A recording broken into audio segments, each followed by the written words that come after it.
Namaste and a warm welcome to all our fellow travelers on World Travellingz.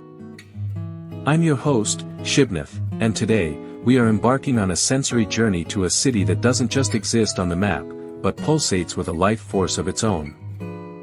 A city where the very air seems thick with the scent of orange blossoms, the mournful cry of flamenco, and the echoes of 1,000 years of history. We are going to Seville, the dazzling, passionate, and sun-drenched capital of Spain's Andalusia region. Forget everything you think you know about Spain. Barcelona has its modernism, Madrid its regal energy, but Seville has duende. It's a Spanish term with no direct English translation, but it refers to a spirit of evocation, a moment of authentic, profound emotion that is often associated with flamenco. It's the soul poured into art. And Seville is a city built on duende. So, fasten your seatbelts, or perhaps more appropriately, loosen your collar and pour a glass of chilled sherry, as we dive deep into the heart of this unforgettable city. The historical tapestry, where civilizations converge. To understand Seville, you must first walk through the layers of its past. This is not a city that was born overnight, it is a palimpsest, with each conquering civilization leaving an indelible mark on its architecture, culture, and spirit. Our story begins with the Romans, who founded the city of Hispalis. While much of their work lies buried, the ruins of Italica, just outside the city, offer a staggering glimpse into its imperial past. Walking through the remains of a massive amphitheater, one of the largest in the Roman Empire, you can almost hear the roar of the crowds and the clash of gladiators. It was here that two Roman emperors, Trajan and Hadrian, were born, forever linking this corner of Spain to the heart of the empire. But the most profound transformation came with the Moors. For over 500 years, Seville was part of Al-Andalus, and it was during this period, under the rule of the Almohad Caliphate, that the city's most iconic landmark was conceived, the Giralda. What stands today as the bell tower of the cathedral was originally the minaret of the Grand Mosque. The genius of its design is in its ramp, wide enough for two guards to ride their horses to the top. Climbing it is a unique experience, no stairs, just a gentle, spiraling ascent that leads to one of the most breathtaking panoramic views in all of Europe.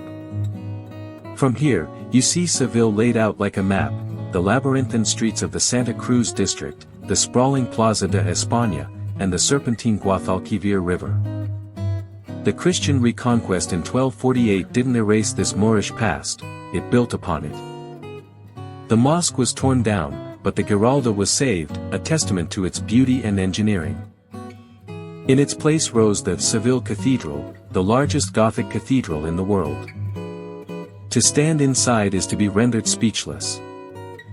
The sheer scale is overwhelming, with soaring vaulted ceilings that seem to touch the heavens.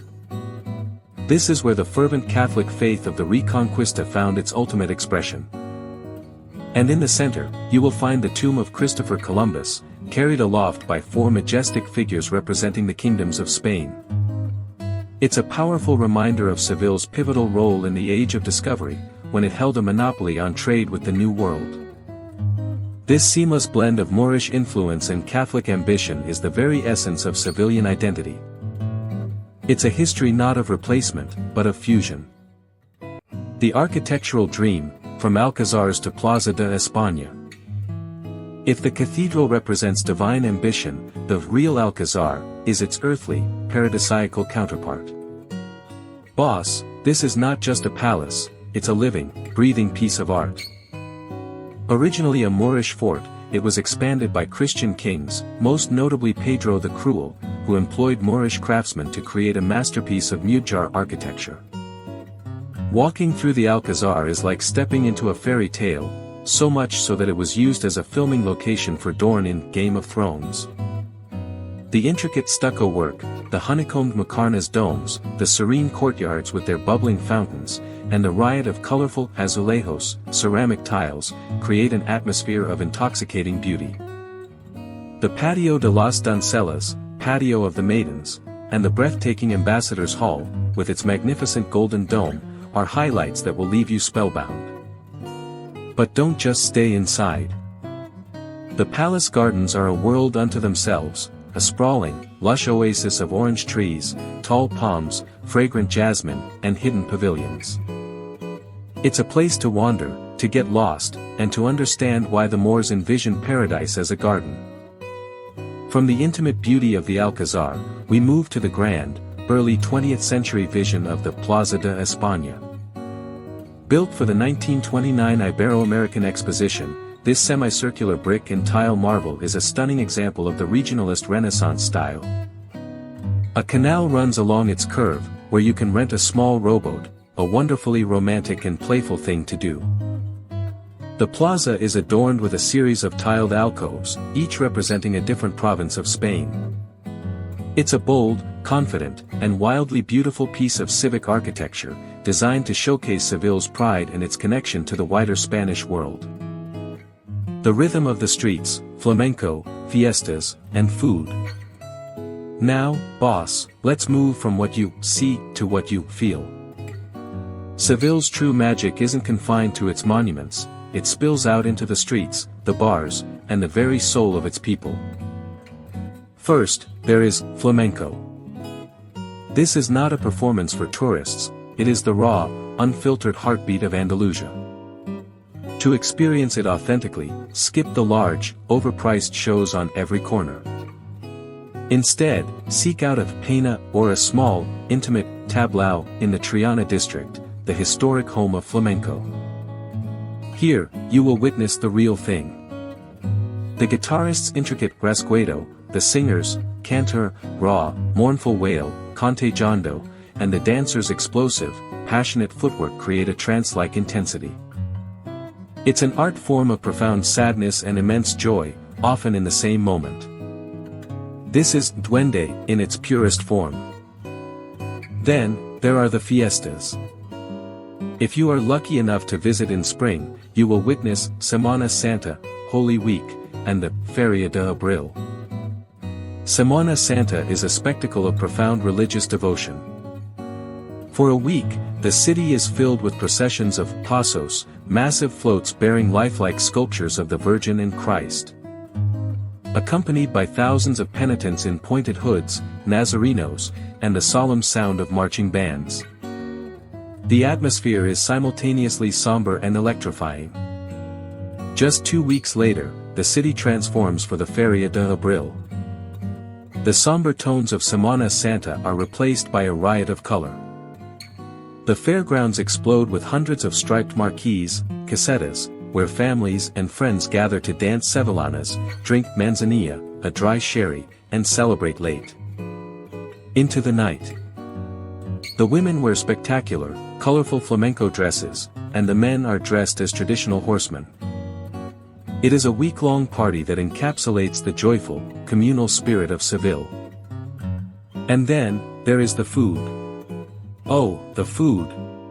Sevillian cuisine is simple, fresh, and meant to be shared. This is the home of tapas. The culture is to go from bar to bar, having a small plate and a drink at each one. The cuisine of Seville is the taste of the Andalusian heart, a vibrant tapestry woven from centuries of Roman, Moorish, and Gitano traditions. It is more than just sustenance, it is a social ritual, perfectly mirroring the city's lively rhythm and passion for life. Any culinary journey here must begin with tapas, which in Seville is elevated to an art form. The evening ritual of tapeo, moving from bar to bar, sampling small, flavorful plates, is essential. You'll find classics like Spanish tortilla, a hearty egg and potato omelette, jamon iberico, cured ham from acorn-fed pigs, and gazpacho, the refreshing chilled tomato soup that is a salvation during the hot summer months. The city boasts its own specialties, such as espinacas con garbanzos, creamy spinach with chickpeas, and caracoles, snails simmered in a spicy broth. For a main dish, pescado frito, assorted small fish, lightly fried in olive oil, is a must-try, showcasing the freshest catch. Meat lovers will relish rabo de toro, oxtail stew, slow-cooked until it falls off the bone. These dishes are often enhanced with a splash of local, sherry vinegar. No meal is complete without something sweet. Seek out convent-made pastries like yimas, sweet egg yolk candies, or torrijas, a Spanish version of French toast. The city's iconic bitter oranges are transformed into the world-famous Seville orange marmalade. Wash it all down with an ice-cold fino or manzanilla sherry, or a refreshing tinto de verano, red wine with lemonade. To finish, a strong cortado espresso with a dash of milk is the perfect end. Dining in Seville is an immersive experience, a celebration of history, community, and the sheer joy of good food. Must-try dishes, start with jamón ibérico, the king of Spanish cured hams.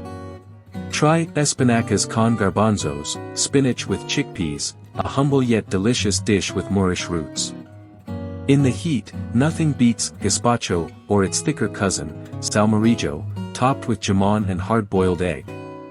For something more substantial, seek out cola de toro, oxtail stew, or the fresh seafood from nearby Cadiz, like pescado frito, fried fish. The tapas bars, get lost in the narrow streets of the Santa Cruz and Arenal districts. Hop into a crowded bar, elbow your way to the counter, and point at what looks good. It's a chaotic, joyful, and essential Sevillian experience. The orange trees, and those bitter Seville oranges lining the streets. They're too sour to eat, but they are the key ingredient in the world's finest marmalade and, importantly, in the base of the liqueur that makes a perfect Seville-style gin and tonic. Beyond the center, Triana, Metropole Parasol, and the Guadalquivir. While the historic center is magnetic, cross the river to Triana, and you'll find the city's fiercer, more independent soul. Triana was traditionally the home of sailors, bullfighters, and flamenco artists. Its streets are less manicured, its bars more local. Visit the Triana market, housed in a former ceramics factory, and walk along the Calle Batiste, with its colorful houses offering postcard-perfect views of the city center across the river. For a stark contrast to the ancient history, look up at the Metropole Parasol, locally known as Las Setas, the mushrooms. This massive, undulating wooden structure in the Plaza de la Encarnacion is the largest wooden structure in the world. While controversial for its modern intrusion, it offers a fantastic perspective. A walkway on the top provides another stunning 360-degree view of the city, especially magical at sunset when the ancient rooftops and the towering Giralda are bathed in a golden light. Finally, remember the Guadalquivir River. It was this river that made Seville's golden age possible. Take a stroll along its banks, or better yet, take a river cruise. It offers a peaceful, alternative view of the city's landmarks and a tangible connection to its history as a gateway to the Americas. The unforgettable embrace. So, boss, as we wrap up our journey, what is the final takeaway from Seville? It is not a checklist of sights, though its sights are unmissable. It is an experience, a feeling. It's the chill you get watching a flamenco performer pour their soul out in a tiny Triana bar. It's the quiet awe standing in the shadow of the Giralda, a symbol of layered histories. It's the taste of a crisp manzanilla and a slice of jamón in a bustling, noisy tapas bar. It's the scent of orange blossom and jasmine that follows you through the winding, shadowy streets. It's the warmth of the Andalusian sun on your face and the even warmer spirit of its people. Seville doesn't just welcome you, it envelopes you. It asks you to slow down, to feel deeply, to live in the moment. It teaches you that history is not just in books, but in the very stones of its streets and the rhythm of its music. It is, in every sense of the word, a city with duende. I hope this detailed travel video, from the heart of world Travellingz, inspires you to pack your bags and discover this incredible city for yourself. Until our next adventure, this is Shibnath, signing off. Keep traveling, keep exploring. Hasta luego.